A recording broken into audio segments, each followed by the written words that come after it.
अस्सलाम वालेकुम। Welcome to my channel kitchen with Maria Noor. I hope कि आप सब ठीक होंगे। आज व्यूअर्स मैं आपके साथ सर्दियों की ख़ास सौगात तिल की रेवड़ी की रेसिपी शेयर करूंगी। जैसे कि आप जानते हैं कि सर्दियों का मौसम आ चुका है, तो इसमें तिल की रेवड़ी इस टाइप की चीज़ें बहुत अच्छी लगती हैं। और मुझे लगता है कि सर्दियों के मौसम में मीठा खाने की क्रेविंग कुछ ज़्यादा ही बढ़ जाती है। खाना खाते ही एकदम से दिल चाहता है कि कोई मीठी सी चीज़ खाई जाए। क्रेविंग होने लगती है मीठे खाने की। तो तिल की जो रेवड़ी होती है, एक ऐसी चीज़ है कि आप एक दफ़ा बना के रख लीजिए, ये ख़राब नहीं होती, सेफ़ रहती है। किसी भी एयर टाइट जार में आप इसको सेव कर दें। बच्चे बड़े सब इसको बहुत शौक़ से खाते हैं। बच्चों के लिए तो बहुत ही एक मज़ेदार कैंडी होती है ये। तो आज हम बनाएंगे चीनी से तिल की रेवड़ी। आप चाहें तो इसको गुड़ से भी बना सकती हैं, लेकिन आप अगर चीनी से बनाएंगी तो वो ज़्यादा खस्ता बनेगी गुड़ की निस्बत। तो इसके लिए हमने लिया है 1 कप चीनी का और आधा कप मैंने लिया है सफ़ेद तिल। और सबसे पहले जो सफ़ेद तिल है, इसको आपने हल्के से फ्लेम पर 2 से 3 मिनट तक आपने फ्राई पैन में डाल के इसको हमने भून लेना है। कोई ऑयल घी नहीं डालना, ओनली सिर्फ इसको डालना है तिलों को हमने।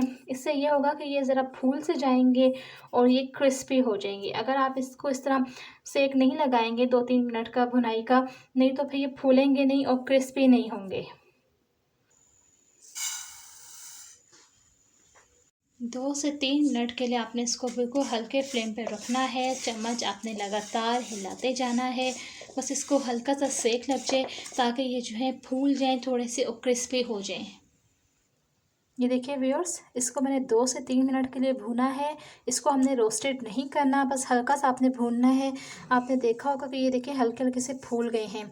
अब ये गर्म है, इसको आपने किसी भी प्लेट में फैला के रख देना है ताकि ये ठंडे हो जाएं। इसमें हम डालेंगे 1 कप चीनी का, और चीनी डाल के आपने जो है फ्लेम बहुत हल्की रखनी है और आपने इसको लगातार जो है आपने इसका चम्मच हिलाते रहना है, चम्मच ना रुके। इसमें हम कोई पानी ऐड नहीं करेंगे, कोई सिरका लेमन इसमें नहीं जाएगा। आपने अक्सर लोगों की रेसिपीज़ देखी होंगी, इसमें सिरका ऐड कर रहे हैं, लेमन जूस ऐड कर रहे हैं। कोई हम ऐसी चीज़ इसमें ऐड नहीं करेंगे, कोई पानी इसमें नहीं जाएगा। ये देखिए, ये चीनी देखिए खुद ही अपना पानी छोड़ेगी। कोई इसमें एक कतरा भी आपने पानी का नहीं डालना। अगर आप चाहती हैं कि आपकी रेवड़ियाँ जो है वो खस्ता बने, कुरकुरी से बने, तो आपने इसमें पानी ऐड नहीं करना। इसको बस आपने लगातार जो है चम्मच हिलाते जाना है। ये 5 मिनट में ही देखना ये मेल्ट हो जाएगी।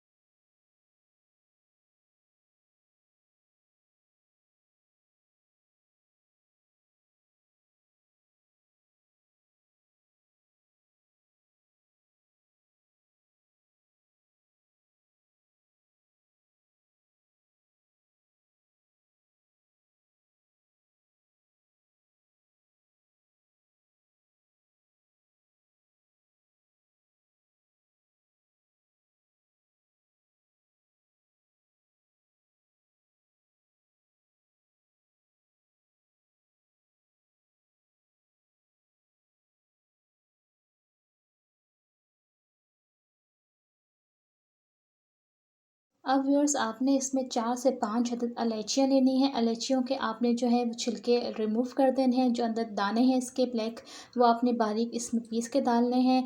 अगर आप चाहें तो इसमें इलायची एसेंस भी डाल सकती हैं, ये ऑप्शनल है। इलायची एसेंस डालना चाहती हैं तो वो डाल दीजिए, नहीं तो आप इलायचियों को जो है इसके दाने, इसके बारीक पाउडर बना के इसमें ऐड कर लीजिए। मैं इसमें एसेंस डालूँगी। मैं इसमें एसेंस के 2-3 ड्रॉप्स डालूँगी। जब ये सारी चीनी मेल्ट हो जाए तो अब आपने इसमें डालना है, देसी घी। देसी घी अगर नहीं है तो आप इसमें मक्खन भी डाल सकते हैं। अब इसमें हम डालेंगे सफ़ेद तिल। फ्लेम हमने ऑफ़ कर दी है। आपने इसमें तिल ऐड करके इसको तेज़ी से आपने इसको हिलाना है। अब व्यूअर्स, आपने कोई भी बाउल या कोई भी आप डिश ले लीजिए, उसको आपने घी लगा के ग्रीस कर लेना है। घी या ऑयल जो भी आप इस पर लगा लें। बाउल में शिफ्ट करने के बाद व्यूअर्स आपने इसको जल्दी जल्दी जो है इसको आपने जो है शेप देनी है रेवड़ी की। एक दो बंदे लग जाए इस काम में और इसकी जल्दी जल्दी शेप देते हैं, क्योंकि ये बहुत जल्दी ठंडा हो जाता है और हार्ड हो जाता है। अगर ये हार्ड हो जाएगा तो फिर जो है रेवड़ी की शेप देना मुश्किल हो जाएगा। आप इसके लिए किसी भी ऐसे बर्तन का यूज़ करें जो आप माइक्रोवेव में गर्म कर सकें। जैसे कि मैंने ये एक मार्बल का ही बाउल लिया है, ताकि अगर ये ठंडा हो जाए तो मैं इसको चंद सेकंड के लिए माइक्रोवेव में रख के गर्म करके इसको मेल्ट कर सकूं। आप इसको ऐसी शेप दे के इसको रखते जाइए। ये देखिए व्यूअर्स, मज़ेदार रेवड़ी तैयार है। ये देखिए, आप इसकी खड़क चेक कीजिए, कितनी खस्ता और सही क्रिस्टल की तरह बनी है। देखिए, बहुत ही मज़ेदार इसका टेस्ट है। देसी घी और इलायची का फ्लेवर इसमें बहुत अच्छा लगेगा। आप ज़रूर ट्राई कीजिएगा, बच्चों को बहुत पसंद आएगी। बच्चों के लिए बहुत ही मज़ेदार सी कैंडी है ये। उम्मीद करती हूँ आपको रेसिपी पसंद आई होगी। इंशाल्लाह मिलते हैं एक नई रेसिपी के साथ। अपना बहुत सा ख्याल रखिएगा। अल्लाह हाफिज़।